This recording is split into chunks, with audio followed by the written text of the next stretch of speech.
Bienvenue, je m'appelle Faisal Hafidi, fondateur et CEO de Learning Coach, société spécialisée dans l'apprentissage et l'enseignement intelligent. Dans cette vidéo, nous allons voir comment l'intelligence artificielle pourra nous réconcilier avec une pédagogie très ancienne et qui a fait ses preuves, que le système moderne a mis de côté, qu'on doit absolument retrouver. Nous allons voir de quoi il s'agit tout de suite.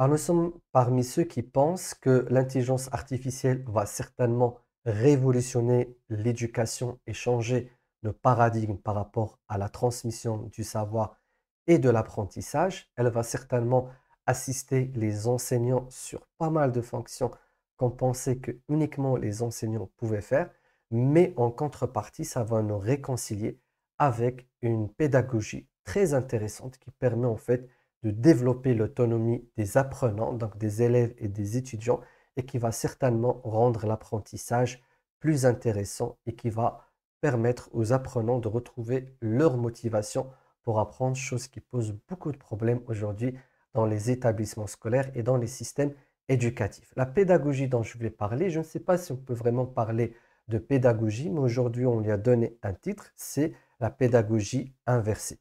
Nous allons voir qu'est-ce que la pédagogie inversée et qu'est-ce qu'elle fait dans l'histoire de l'éducation et comment elle a été développée. Et puis, on va voir la pédagogie inversée dans les temps modernes aujourd'hui, dans le système moderne. Et puis, on va voir comment la pédagogie permet de redonner le plaisir d'apprendre cette pédagogie inversée, comment l'IA pourra nous aider comme outil pour pouvoir nous réconcilier avec cette pédagogie.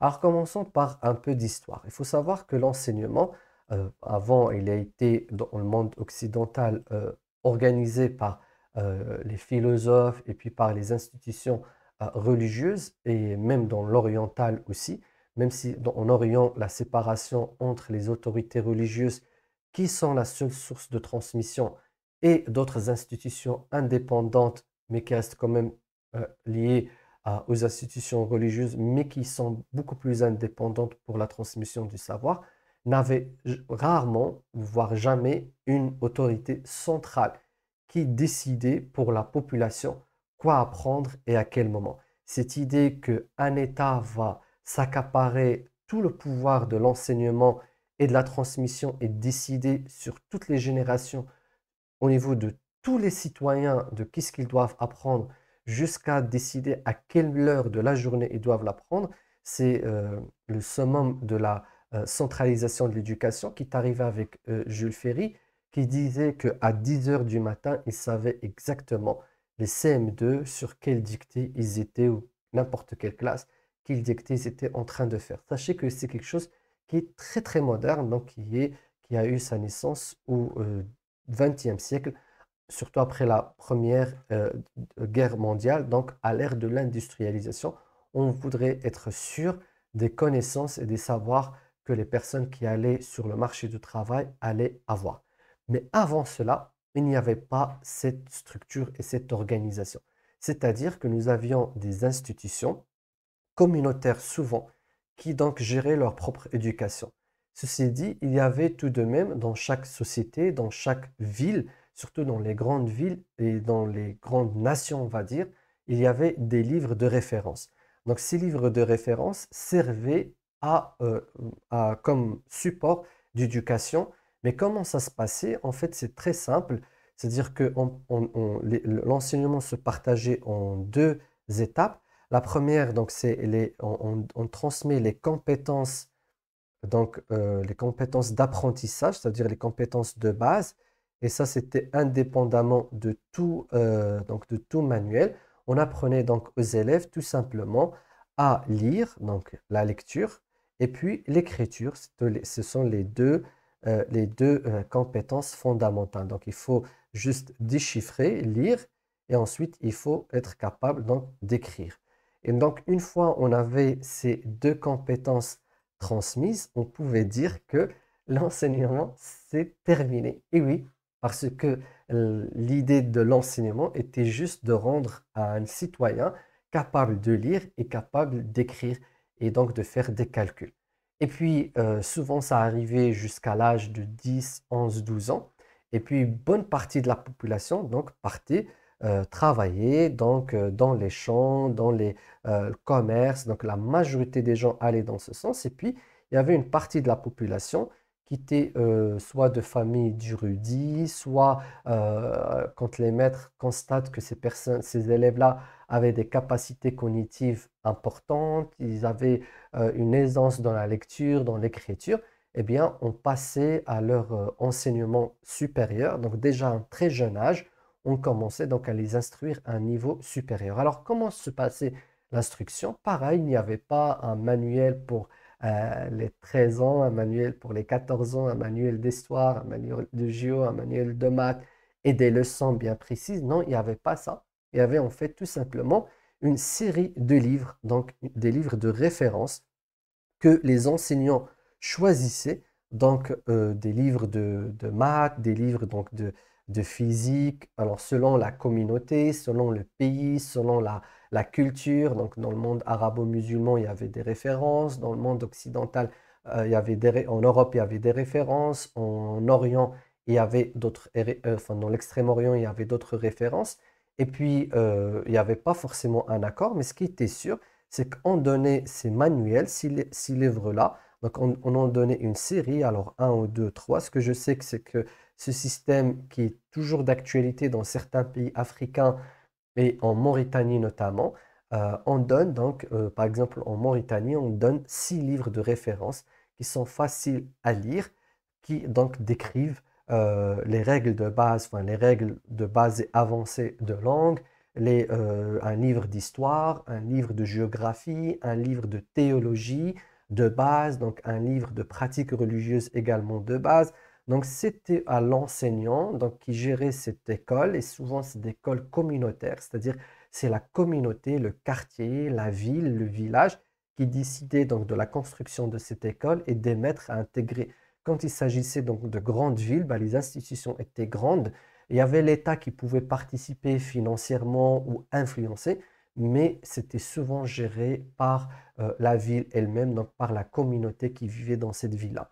Et donc les enfants, donc les jeunes adultes, comment on faisait pour les instruire? Ben, on leur donnait ces livres-là et on leur donnait soit l'ordre de lecture, soit on les laissait libres. Donc je sais que par exemple dans le système mauritanien, pour les 6 livres, on leur donnait pas, on n'exigeait pas un ordre, mais on exigeait à ce que les élèves donc, lisent donc, tous les livres et certains, on exigeait qu'ils soient donc appris par cœur, donc ils doivent les réciter. Alors, comment se peut se passer les séances de cours? On ne laissait pas les élèves donc, comme ça partir dans la nature pendant plusieurs années.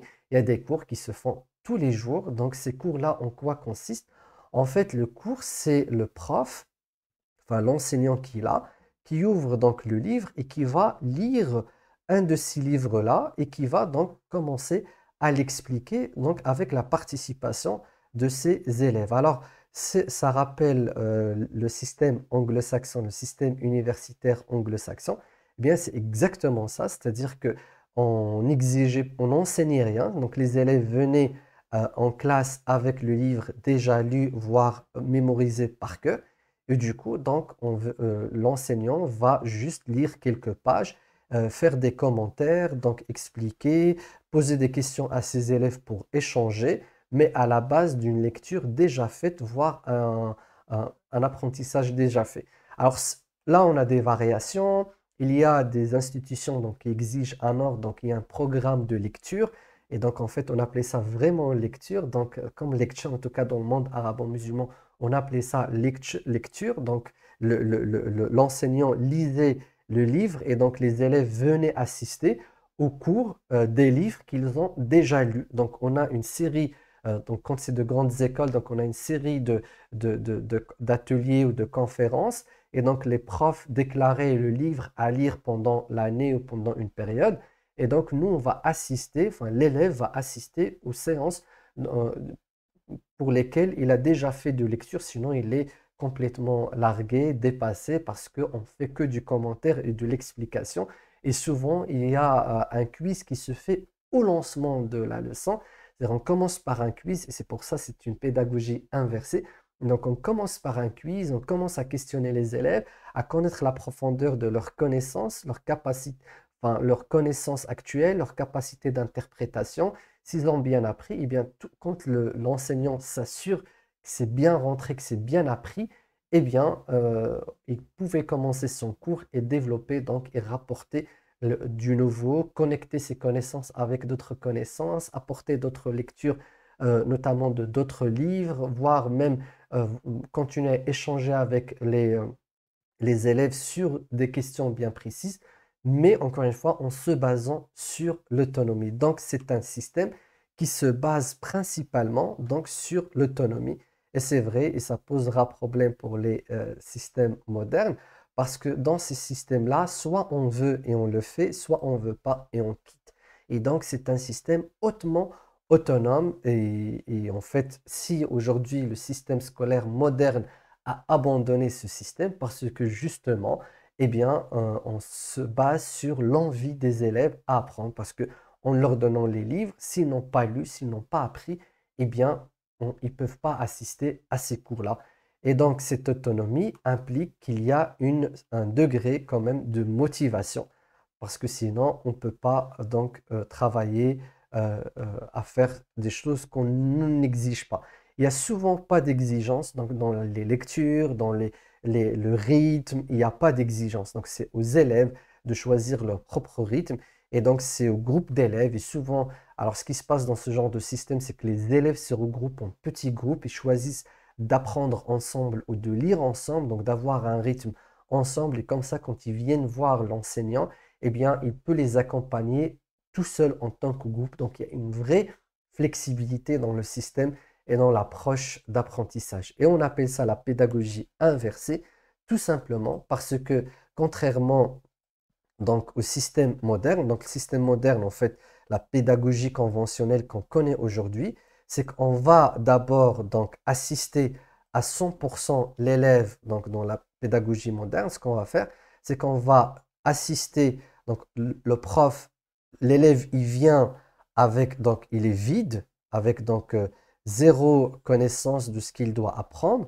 Donc la source principale de l'apprentissage, ça va être l'enseignant. Donc, c'est lui qui va lui transmettre. Donc, il va l'enfermer dans un espace qu'on appelle une classe.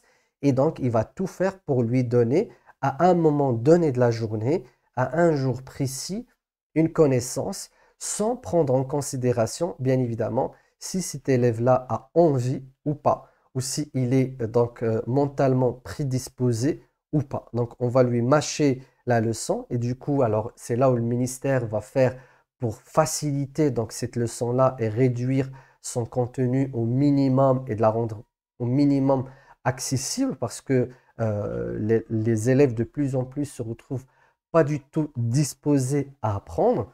Et suite à cela, donc on va en renvoyer l'élève pour donc faire des exercices et des devoirs donc pour pouvoir s'exercer et revenir par la suite pour passer des examens et donc valider s'il a bien fait enfin, s'il a bien reçu cette connaissance.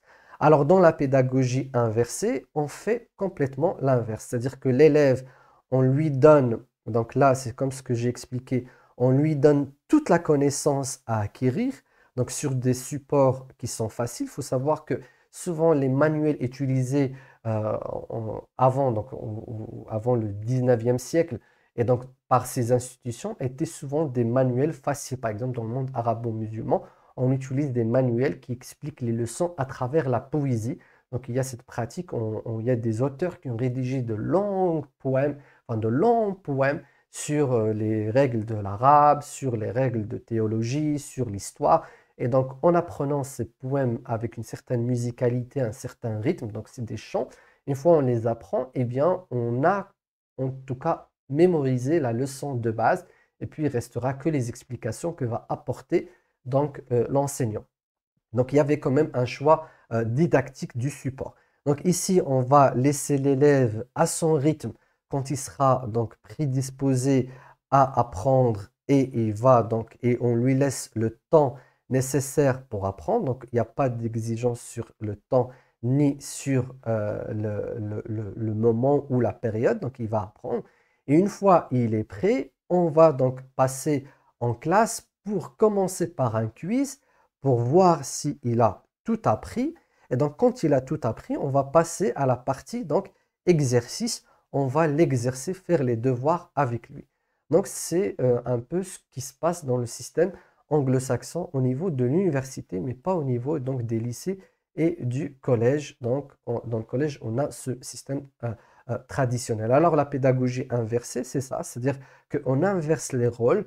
La transmission, elle est faite par l'élève qui fait de l'acquisition sur un support passif. Du coup, c'est lui qui est actif, alors que dans la méthode moderne, c'est l'enseignant qui est actif et l'apprenant est passif, ce qui pose beaucoup de problèmes donc, dans ce schéma-là. C'est pour ça que c'est un schéma qui ne marche pas, parce que là, celui qui se décharge, qui se déchaîne, qui se fatigue, c'est l'enseignant, et c'est lui qui bosse, qui est là à poser un pied sur un autre, à regarder l'enseignant et se dire mais qu'est-ce qu'il me raconte? Donc il est passif, ce qui crée beaucoup de problèmes d'attitude, de comportement, d'énervement. Tous les enseignants, vous connaissez de quoi je parle. Et du coup, donc, c'est un système où l'enseignant est actif et l'élève est passif. Alors que dans l'enseignement traditionnel, donc la pédagogie inversée, c'est le contraire. L'élève est actif, donc ici, il s'implique, il a l'obligation d'être prêt après une période, mais il est actif. Et c'est l'enseignant qui est passif, qui est là dans une attitude d'observation. Ça rappelle un peu le coaching. Donc, dans une posture où il va être plus coach, il va être passif, il va recevoir ce que l'élève a appris. Donc, il va être dans une réception de ce que l'élève a appris. Il l'a déjà questionné, donc il va voir ce qu'il a appris, puis il va juste rajouter, complémenter, compléter, rajouter, faire évoluer quand c'est des élèves qui sont très rapides, qui avancent très bien, et donc et qui va peut-être ralentir et aller doucement avec des élèves qui seront un peu plus lents. Et du coup, c'est un système qui est très inclusif, contrairement au système traditionnel qui est pas du tout inclusif quand la population est soit donc hautement intelligente, donc qui n'est pas du tout prédisposée, euh, que ce soit par excès de capacité d'intelligence, donc qui s'ennuie en classe, que ce soit par obstacles ou problèmes comme des dyslexies ou un retard cognitif dont nous souffrons tous d'une manière ou d'une autre à des niveaux différents sur des matières différentes. Du coup, cette pédagogie inversée est en fait lâchée par le système par souci d'industrialisation. Donc, quand les États ont voulu prendre en charge l'enseignement, donc le récupérer des autorités religieuses et de l'extraire des communautés pour avoir un enseignement standardisé, industrialisé, donc on a été obligé donc d'ôter l'autonomie et d'enlever les supports didactiques pour donner du pouvoir à l'institution scolaire aujourd'hui, qui reste la seule source de transmission et de connaissances, et que l'élève reste passif et réceptif de cet individu qui est l'enseignant, qui doit tout donner, tout livrer, et à l'élève ensuite d'aller s'exercer. Et le problème qu'il va aller faire ses devoirs à la maison alors qu'il n'est même pas dans l'acquisition de ce savoir et qu'il a perdu toute motivation pour acquérir ce savoir. Alors cette pédagogie, elle s'impose aujourd'hui, elle va s'imposer, cette pédagogie inversée, elle va s'imposer. Pourquoi? Parce que cette autorité connaissante qui possède tous les savoirs, eh bien, elle a perdu cette autorité étant donné que depuis maintenant plusieurs années, l'avènement de YouTube a bouleversé l'accès à la connaissance. Vous allez me dire, Internet, oui, mais Internet avant et les livres avant, mais Internet beaucoup plus et YouTube encore beaucoup plus, parce que malgré avant YouTube, il y avait quand même la connaissance, mais ça ressemblait au livre. Donc on avait quand même le devoir d'aller lire, d'aller chercher. Là, YouTube, il a amené des gens, des profs, autres que son prof pour expliquer. Donc c'est un peu ce que je fais dans cette vidéo. Mais l'intelligence artificielle va encore amener plus que ce que YouTube a ramené, ce qui va ramener la capacité d'expliquer en live, de réexpliquer du coup à l'enseignant, mais pas l'enseignant en tant qu'individu, mais l'institution qui le forme et qui le présente aux élèves se décrédibilise aujourd'hui. Il perd de plus en plus cette notoriété parce que quand tu tombes amoureux d'une chaîne YouTube, parce que le gars de YouTube t'explique beaucoup mieux que ton prof, bah, quand tu reviens le lendemain, tu n'as pas trop envie d'écouter ton prof, alors que ton prof aussi, il a de la volonté pour t'expliquer, mais bon, son style ne va pas avec ton style, et encore une fois, le système lui exige de faire d'une manière, lui exige une didactique, lui exige un manuel, même si lui, il voit que ce qu'il a à t'enseigner n'est pas bon et la méthode ne marche pas, eh bien, il y aura un inspecteur qui va venir, il va lui dire non, non, non, non, non, c'est pas comme ça qu'il faut faire. Il va falloir que tu suives les règles et ce qu'on t'a appris premier jour. Bon, c'est tout un débat, mais ce qui nous intéresse aujourd'hui, c'est que euh, ce qui posait problème dans la didactique, enfin dans la pédagogie inversée, c'est qu'on va donner un manuel et souvent c'est des livres qui sont très chers, que certaines familles pouvaient s'offrir, écrits de manière pas du tout claire et donc il fallait faire un grand effort pour lire ces livres-là. Donc le problème qu'il y avait, c'était juste le support. Mais imaginez si on était à la période, enfin à l'époque médiévale ou même moderne, mais avant le 19e siècle, c'est-à-dire 17e siècle, enfin même 18e siècle, et qu'ils avaient l'intelligence artificielle, et là, ils seraient vraiment euh, très, très enthousiastes parce que tout ce qu'ils vont faire, ils ne seront pas complexés et vont dire à leurs élèves, OK, va voir ce robot-là, il va t'expliquer toutes les leçons dont tu as besoin, et puis je vais te diriger par rapport aux leçons que tu vas apprendre, et tu reviens et on va discuter des choses que peut-être l'IA ne t'a pas apprises ou comment tu pourras mettre en pratique ce que l'IA t'aura appris. C'est comme ça que les anciens profs auraient parlé. Et non pas dire, voilà, l'IA va te pousser à tricher, va te pousser à apprendre quelque chose que l'école ne t'aura pas donné. D'ailleurs, ce problème de la triche est dû tout simplement au fait qu'on pense que c'est l'école uniquement qui a le pouvoir de donner des exercices et de les évaluer. Et du coup, quand quelqu'un autre peut faire ces exercices-là pour nous, peut nous aider, voire même nous assister pour les faire pour nous, eh bien, pour l'autorité, c'est une tricherie alors que c'est juste une liberté d'aller chercher le savoir ailleurs et d'aller se faire assister ailleurs. Bon, c'est pour ça, l'intelligence artificielle va amener un débat sur le questionnement de l'institution éducative étatique aujourd'hui. Alors revenons un petit peu à notre sujet. Ce que l'IA aujourd'hui, l'IA, donc l'intelligence artificielle, propose, ce sont des robots. Donc c'est un robot, c'est un chatbot qui discute et ce chatbot, vous pouvez le tester. Si vous lui posez la question euh, considère-moi, donc vous pouvez faire un prompt suivant, considère-moi comme un enfant de 5 ans et explique-moi tel et tel concept, eh bien vous allez être surpris par la capacité de l'IA à simplifier, à utiliser des exemples concrets et à expliquer la même chose de différentes façons. Alors la force de l'IA, c'est qu'elle peut le faire à l'infini de différentes façons et qu'on peut encore une fois aider l'IA à le faire de mieux en mieux, à le faire de manière plus extraordinaire que ce que peut faire l'enseignant. Et oui, il faut accepter les choses telles qu'elles sont. Aujourd'hui, en recommandant ChatGPT à des personnes qui suivent des formations, en leur donnant ce prompt aussi simple, considère-moi comme un enfant de 5 ans et explique-moi tel concept, eh bien l'IA commence à l'expliquer. Je connais aujourd'hui des parents à qui j'ai fait connaître cette intelligence artificielle qui vont aller comprendre des leçons pour pouvoir les expliquer à leurs enfants. Et finalement, ils ont mis en contact le chat GPT avec leurs enfants et ça se fait tout seul. C'est-à-dire que ce pouvoir d'apprendre par soi-même doit être redonné aux élèves et aux étudiants. Et c'est que par ce retour de pouvoir que la motivation et que l'envie d'apprendre va revenir, bien évidemment, sans piéger, sans prendre en otage les élèves pour encore une fois répéter la même erreur, les ramener en classe, leur rallumer le PC et de leur dire bah, tu parles maintenant à l'IA, tu lui poses cette question, comme ça elle te répond cette réponse et tu vas lire cette réponse-là.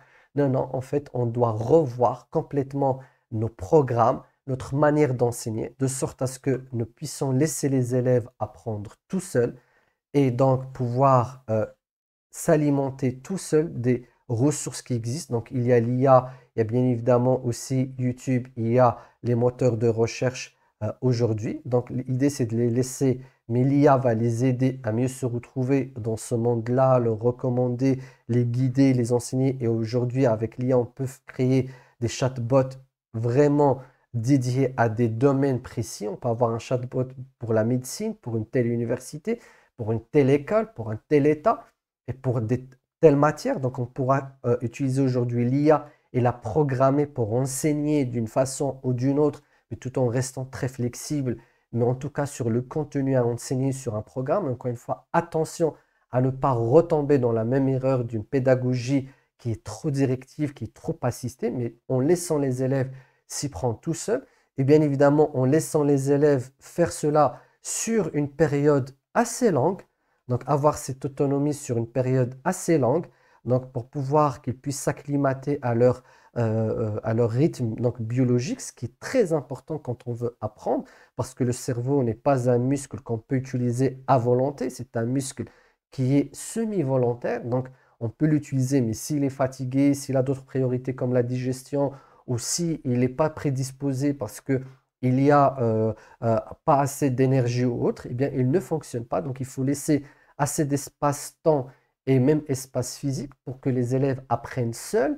Et puis, qu'il y ait aussi de la flexibilité dans les programmes. Il faut qu'ils apprennent plus ou moins ce qu'ils veulent et que l'école minimise les prérequis et maximise donc la disponibilité du savoir à tout le monde. Et puis, l'école va avoir un rôle très spécifique, c'est que tout simplement, l'école va, vérifier si l'acquisition est faite. Donc, va être ça le rôle de l'école, le premier. Et le deuxième, chose que l'IA ne pourra pas faire, en tout cas pour l'instant, c'est de s'assurer qu'il y a un transfert de compétences. Parce que tout cela est facile en termes de connaissances théoriques, mais en termes de compétences pratiques, il faut qu'un autre humain assiste un humain pour l'instant, pour s'assurer qu'il y a eu assez de compétences pratiques. Il faut savoir que l'IA peut faire des quiz, mais on peut tout de même assister, enfin créer des systèmes humains. On peut être plus dans la surveillance, dans l'approche humaine, humain à humain pour pouvoir valider. C'est un petit peu comme pour le goût. En fin de compte, je ne sais pas si l'IA finira par vraiment détecter le goût parce que ça reste quand même une machine à probabilité. L'humain a d'autres façons d'appréhender la réalité beaucoup plus complexe. Donc, on pourra mieux appréhender la réalité de nos élèves, nos étudiants, de manière beaucoup plus complexe que ce que pourra faire l'IA. Et on pourra aussi, pour certaines compétences manuelles, voire même intellectuelles, mieux interagir et mieux les développer à un certain niveau. Et du coup, chose qu'on pourra facilement faire en tant qu'enseignant, mais laissant avec cette pédagogie inversée l'apprentissage sur une durée, dans un espace assez lent pour les élèves et les étudiants. Voilà, c'est tout ce que j'avais à dire par rapport à la pédagogie inversée et l'intelligence artificielle. On pourra donc encore une fois discuter sur ces éléments-là. Si vous avez des commentaires ou des questions par rapport à cela, vous pouvez les laisser en bas de cette vidéo. Si vous êtes intéressé par la thématique de l'apprentissage accéléré et de l'enseignement accéléré ou l'apprentissage et enseignement SMART, vous pouvez vous abonner à cette chaîne YouTube. On parle de ces sujets régulièrement. Je vous dis donc à très bientôt. Ciao, ciao.